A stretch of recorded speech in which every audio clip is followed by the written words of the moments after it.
What is up, everybody? Welcome to DFS By the Numbers. This is my betting breakdown video for Noche UFC. We got Valentina Shevchenko going against Alexa Grasso 2. I need all the wins, yeah. Harder than all that is. You better move, you might get knocked out. Knocked out. You better move, you might get knocked out. Knocked out. You better move, you might get knocked out. Knocked out. And we are back for another betting breakdown video. This week we are breaking down a very, very good card. In Noche UFC, we have 11 fights here, and a card that I think is stacked from top to bottom. It kind of has that pay-per-view feel where we have a very, very good main card here. We have a title fight up top, Valentina going against Alexa Grasso. Just a very good card overall, and I'm really looking forward to it as a fan, and I'm really looking forward to it as a betting perspective as well. I do have more bets on this card than I've had in the last two cards combined, so I'm liking it. It's a very chalky card. It's a very parlay-heavy card, if you will, but, I was able to find a lot of plus money spots, and I do actually have two parlays myself. So, yeah, really looking forward to breaking it down. Before we get into it, if you guys can please leave a like on the video, subscribe to the channel. It is always very much appreciated.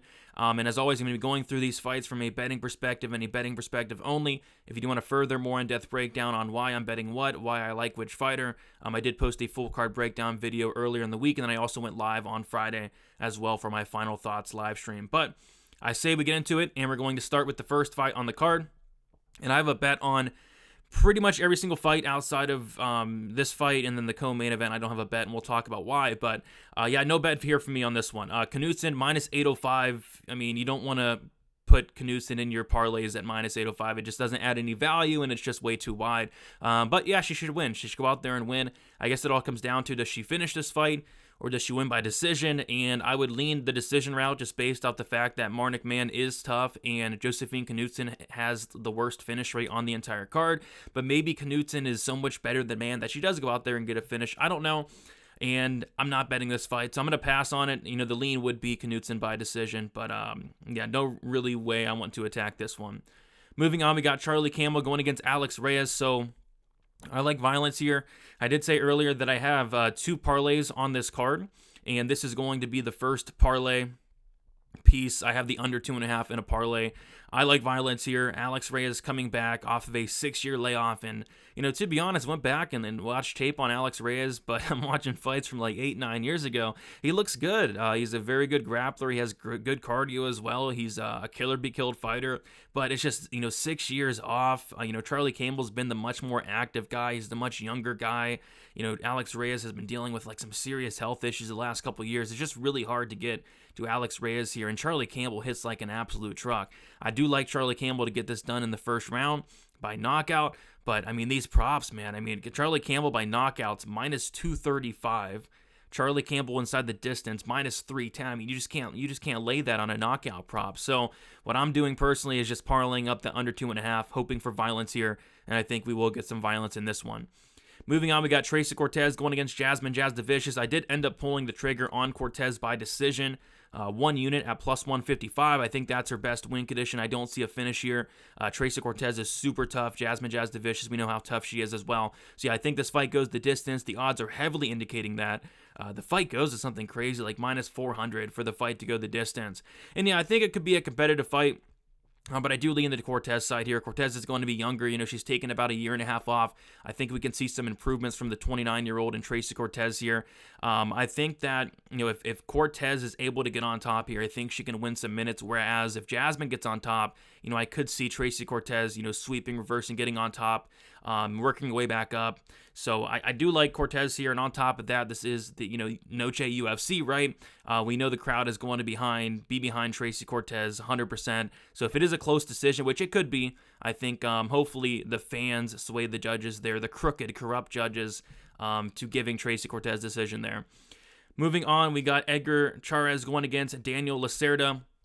So I have two parlays. This is the other parlay piece, and they're both parlayed with something on the main card. I parlayed up the under 2.5 rounds. It's a Lucerda fight / De Silva fight. You always look for violence here. This is a guy in Daniel Lucerda who's a killer-be-killed fighter. This guy's never been over 2.5 rounds, and you can see why. This guy goes out there with a lot of power. He's actually a really slick grappler as well. The problem with Lucerda is he's one of those guys that just no cardio. No cardio, no heart, no durability. When the going gets tough, he looks for the way out, he looks for the door, and he gets finished. This guy Lucerda has been finished in all 5 of his losses at flyweight. That is a massive red flag, and all 4 of his losses in the UFC. A lot of people are taking Lucerda here. He looked really good in the first round against CJ Vergara. I can't get to Lucerda here, and here's why.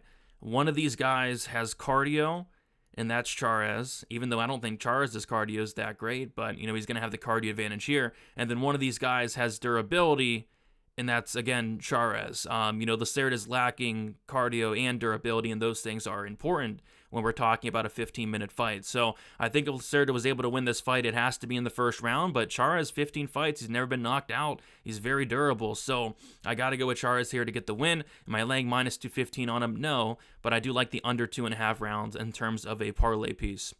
Moving on, we got Roman Kopylov going against Josh Fremd. Roman Kopylov, pretty big favorite here. He actually went all the way to like minus 400, and there has been some buyback on Josh Fremd as of late. So this is how I'm playing this fight. Roman Kopylov loves to finish fights in the second or third round. This guy Kopylov has, I think, 10 knockouts, and 9 of them come in the second or third round. And somebody's car's beeping. What's going on? Let's knock it off.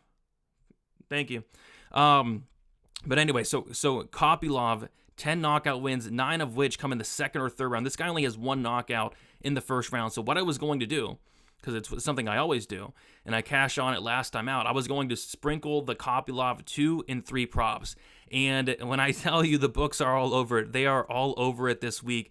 It's probably some of the worst second and third round props numbers I've ever seen in my life, because they know what's up, right? So what I'm going to do instead is about the same price. I'm going to, take a shot on the fight ends in round 2, plus 350 for a half a unit, and the fight ends in round 3, plus 700 for a half a unit, because Kopylov fights, they typically end in the second or third round. Even in the Duraev fight, like the ref could have stopped that Duraev fight in the second round when Duraev was beating the living crap out of Kopylov. And then, as we know, Karl Roberson submitted Kopylov in the third round. So I'm hoping for kind of like a feeling out process in the first round. Kopylov takes a little bit to grow into the fight. He attacks the body. He invests in the body, the legs. And I think eventually this fight finishes in the second or third. So that's how I'm attacking it. Instead of sprinkling those Kopylov 2-3 props, I'm taking the fight ends in round 2, half a unit plus 350. And then fight ends in round 3, half a unit plus 700. Moving on, we got Lupita Godinez going against Elise Reed. And this is the Bust Your TV play of the week, or maybe the Put a Hole in Your Wall play of the week, at least for me, because if this is not hit, there may be a hole in my wall by the end of the night, because I am going back to the well with Lupita Godinez. I said I wasn't going to do it, but I have to do it here. And what I'm doing is, taking a shot on Lupita Godinez to win this fight inside the distance and by sub. Half a unit inside the distance plus 150, half a unit by sub plus 340. The reason being is Elise Reed, I actually like her striking. I think she's a solid striker with power, but her ground game is probably the worst in the division. 3 losses for Elise Reed, all 3 of them coming inside the distance, all 3 of them coming on the ground. We saw Ciara Eubanks destroy her in the first round. No shame in that. Eubanks much bigger. But what there is shame in is getting submitted by Loma Lookboonmee. I mean, I had a bet on Loma Lookboonmee, and if you told me she was going to sub Elise Reed, I probably would have laughed in your face. But no, she did it. Loma Lookboonmee got her very first submission against Elise Reed. And then Sam Hughes is out there TKOing her. I think Lupita Godinez's ground game is better than Loma Lookboonmee and Sam Hughes combined. I mean, there's no reason why Lupita Godinez should not go out there and get this fight down to the mat. If she has any fight IQ whatsoever, she is going to wrestle here. But there's some fights where she doesn't. Like Lupita Godinez has, probably some of the worst fight IQ I've ever seen, and this is going to be an absolute fight IQ test here for Lupita Godinez. Is she going to wrestle? Is she not? If she does wrestle, I think she makes it look very easy. If she doesn't, I don't think she's going to look minus 400. So we'll see, but I did take a half unit shot on both the inside the distance and the sub, hoping for Lupi to go out there and fight smart, and if she doesn't, I'll be very, very upset. but at least I'm kind of expecting it now. I'm expecting some poor fight IQ, so it won't hurt as bad as it did in the Angela Hill fight where she refused to wrestle. But we're going to move on to the main card now. We got Fernando Padilla going against Kyle Nelson. And I like Padilla here. I've never really been a big fan of Kyle Nelson, and I'm definitely not a fan of Kyle Nelson now. I mean, these Kyle Nelson fights as of late have just been atrocious to watch. I mean, this guy just shows up and just does nothing these days. You know, Kyle Nelson actually used to be an exciting fighter, used to be a killer-be-killed fighter. Well, he'd go out there, either get a knockout early or he'd get a finish in that second or third round. But, you know, nowadays it looks like he's going in there just to not lose or just to not gas out, which I guess is smart, but still he's not having a ton of success with that. He only has one win in like the last 3-4 years. So what I didn't do here is I like Padilla to finish this fight. I put 1 unit on Fernando Padilla inside the distance at plus 100, and I also like these round 2, round 3 props. I have a quarter unit on round 2 Padilla plus 500, quarter unit on round 3 Padilla plus 1,000. I think that Padilla is going to set a pace here. I think, you know, Padilla is going to make Kyle Nelson work, unlike Duho Choi did, unlike Blake Bilder did, unlike Jai Herbert did. I think it could look a little bit like the Billy Q fight, you know, where it's a high-paced fight that Kyle Nelson just doesn't have the cardio to go 15 minutes. So I think these round 2, round 3 props are very live, and I also think the submission for Padilla is very live as well. I sprinkled the sub 2 0.15 units plus 1,700, and then the sub 3 0.10 units plus 3,100. So I'm 1.75 units invested in Padilla going out there and getting the finish. Padilla's a very, very slick submission in the game. This guy's a very good grappler. His takedown defense is horrible, but he's very active off his back. He's actually finished 53% of his wins by submission. So I think the sub's very live. I think these late props are very live, and I think Padilla finishes Kyle Nelson, who's been finished in 3 of his losses. So give me Padilla inside the distance. Moving on, we have Daniel Zellhuber going against Christos Giagos, and I did the same thing here. I like Zellhuber in this matchup. I like Zellhuber to get a finish, and I like Zellhuber to potentially get a sub as well. Christos Giagos, he loves getting subbed. Like, he really does. 5 submission losses for Giagos. I think 4 of them, 3 or 4 of them are in the UFC. So yeah, Giagos gets subbed all the time. The thing with Giagos is I actually think Giagos can go out here and maybe even win the first round. The problem with Giagos is his cardio is just terrible. You know, in every single fight, he's going out there, he's looking good, he's having success. Maybe he gets an early finish, but, you know, as the fight goes on, he really starts to slow down. He starts to gas out, and you don't want to gas out against Daniel Zellhuber, who is very dangerous. So I have 1 unit on Zellhuber inside the distance, plus 140. A quarter unit on Zellhuber round 2, plus 600. Quarter unit on Zellhuber round 3, plus 1,000. I have 0.15 units on Zellhuber sub 2, plus 1,800. And then 0.10 units on Zellhuber round 3 sub, plus 2,900. Again, I think the sub's live. Giagos has been subbed a ton. Zellhuber not as good as a submission guy as Padilla, but, you know, Zellhuber does have a submission or 2 on his record, and I think these late props are going to be live as well once Giagos really starts to slow down. I also think it's a good live betting spot as well. You know, Zellhuber currently around minus 300. I think after that first round, it might be a lot closer than that, because I actually do think Giagos can have some success early. So give me Zellhuber inside the distance, round 2, round 3, and then sprinkle in the sub props as well. Again, 1.75 units invested into this fight.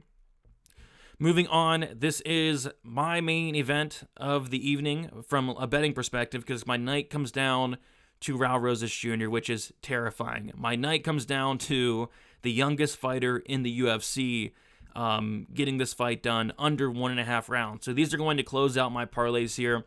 I have 1.5 units on both parlays. They're both minus 150. So the first parlay is Rosas Jr., Terrence Mitchell under 1.5, parlayed with Edgar Charez, Daniel Lucerda under 2.5. The next parlay is Rosas Jr., Terrence Mitchell under 1.5, parlayed with Alex Reyes, Charlie Campbell under 2.5 rounds. So right there, 3 units invested on the under 1.5 in parlays, and then I also took a 1 unit shot on Rosas Jr. to win by first round submission at plus 120. So you have 4 units invested into the youngest fighter in the UFC, but he's taken on Terrence Mitchell, who Terrence Mitchell is a killer-be-killed fighter. Terrence Mitchell has been over 1.5 rounds, I think only once in his entire career. This guy Mitchell has a 100% finish rate, and I'm not sure he's UFC caliber. I think he's a great guy. You know, I was listening to his media day. Seems like a great guy, a cool guy, but this is a tough matchup for him here. I think this fight hits the mat within the first 30 seconds to a minute, and once it does, I think we're going to see a big level levels difference in terms of the grappling, and I think Rosas gets him out of there via sub in the first round. So yeah, give me a under 1.5 in 2 parlays, and then Rosas Jr. sub round 1 unit on that at plus 120. Terrifying, but I like it. And then we got the co-main event, Jack Della Madalena going against Kevin Holland. Yeah, I don't have a bet on this fight just based off the fact that if you guys have been watching me for a while now, I did retire from betting on Kevin Holland fights just due to the fact that this guy has, pound for pound, one of the worst fight IQs in the UFC. I think I'd rank him up there, number 2, right behind Officer Trevin Giles. And then number 3 right now is Loopy, but, Loopy can change that if she fights smart today, but we'll see. But yeah, Kevin Holland, horrible fight IQ. Kevin Holland has all the tools to win this fight and much more. I mean, Kevin Holland could go out there and make this look pretty easy if he was able to, or if he went out there and grappled, but he's not. He's going to go out there and strike with Jack Della, and at that case, he's going to make this a lot harder than it needs to be. And yeah, I think this could be a close fight. It's dog or pass, but I can't get to the window for Kevin Holland because I just know for a fact he's going to make terrible decisions in there, and there might even be a hole in my wall if I bet on Kevin Holland. So, and plus, on top of that, I'm very high on Jack Della Madalena. This is a guy that I've been riding on these props, on the first round props, on the unders, his entire career thus far. And I'm not going to be betting him here, but this is a matchup where I want to say Kevin Holland can win it. I just can't trust the guy. He's made so many horrible decisions. He's in there talking to his opponents, talking to the commentary team. He's talking to his corner. He's wrestling when he shouldn't be. He's striking when he shouldn't be. I mean, it's ridiculous. So give me Kevin Holland as far as a pick, but I can't bet him. And then finally, we have Valentina Shevchenko going against Alexa Grasso. This is why the video was delayed this week. I was waiting for this money line to come down for Shevchenko. I was waiting and waiting all week and waiting and waiting. And then finally it did. Saturday morning, I woke up, and to my surprise, Valentina Shevchenko was minus 145, and I had to bet it. 1.5 units on Valentina Shevchenko here at minus 145.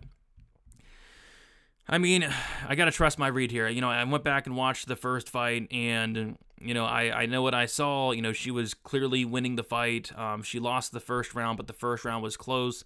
The second round, she was able to implement her wrestling. Third round, same thing. And then the fourth round, she was outstriking Grasso clearly, and then she obviously made the mistake and got submitted.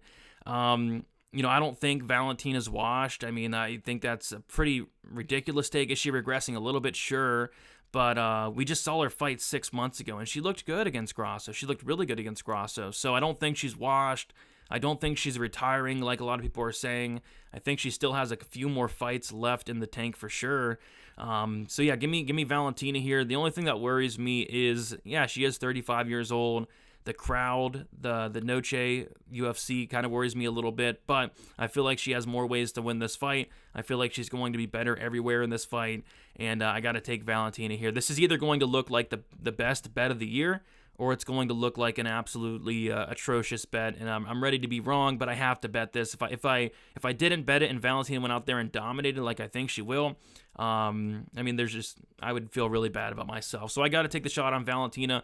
At the very least, I think I'm going to get one of the best lines. I was able to be patient, able to wait for some Grasso love to come in. I waited a long, long time, but it finally did. So at least I'm getting a solid price on Valentina. I mean, she was minus 1,000 in the last fight, so maybe I'm getting a discount here. We'll see. But give me Valentina for the win, 1.5 units, minus 145. Those are the bets for this week. Those are the predictions for this week. Thank you guys so much for watching. Best of luck for Noche UFC. Should be a very, very fun card. Can't wait for it. Let me know your guys' best bet down in the comments. And yeah, it should be a pretty good betting card. I'm not doing the whole, big parlay thing, but good luck to whoever is. I think it's actually a tricky parlay card. Like, I think there's a lot of potential parlay busters on there, so I'd be careful in that aspect. But yep, should be a fun card. Best of luck, everybody, and talk to you soon. And by the way, I will be going live for Best Bet at 1 o'clock Eastern Time on Fight Day, Saturday, so be sure to check that out. We have a really stacked panel, so that'll be out at 1 o'clock Eastern Time. Best of luck, everybody. Talk to you soon, and see you later.